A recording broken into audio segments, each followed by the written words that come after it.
ल यो टोखाको जङ्गलमा यता पारी पञ्चेटार तल सपन तीर्थको माथि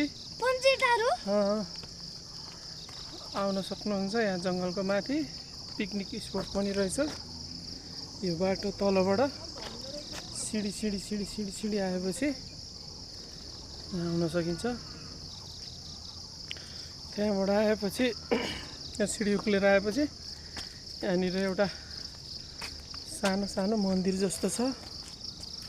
यहाँनिर रमाइलो छ। बस्तीबाट माथि हरियाली। यहाँ ढुङ्गाको मुनि भगवानको सानो मन्दिर बनाएको छ। यहाँ माथि रुख छ फेरि एउटा ढुङ्गामै अडेको। अलिक परबाट देख्न सकिन्छ यसलाई। तल यस्तो ढुङ्गा माथि चाहिँ सल्लाहको रुख छ। एकदम मजाले अड्टेको है यसरी। ल ढुङ्गामै अड्या छ यसरी। ठुलो एउटा ढुङ्गाको मुनि एउटा ठुलो सल्लाहको रुख। ठुलो नभन्दा ठिकै ठुलै छ त सल्लाहको रुख। यहाँनिर अनि यहाँ मन्दिर।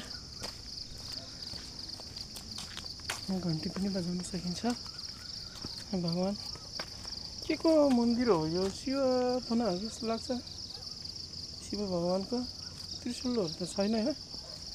देवी कुनै हो कि यहाँ फेरि सिंहहरू छ। र कसैलाई थाहा छ भने भन्नु होला कुन भगवानको मन्दिर हो यो? यहाँनिर चाहिँ चिसो पानी खान सकिन्छ। एकदम प्राकृतिक मूलबाट आएको पानी एकदम मिठो छ है। चिसो पनि एकदम नेचुरल चिसो। धेरै चिसो पनि होइन, फ्रिजको जस्तो पनि होइन। पहाडको गर्भबाट आएको पानी एकदम चिसो मिठो पानी छ यहाँनिर।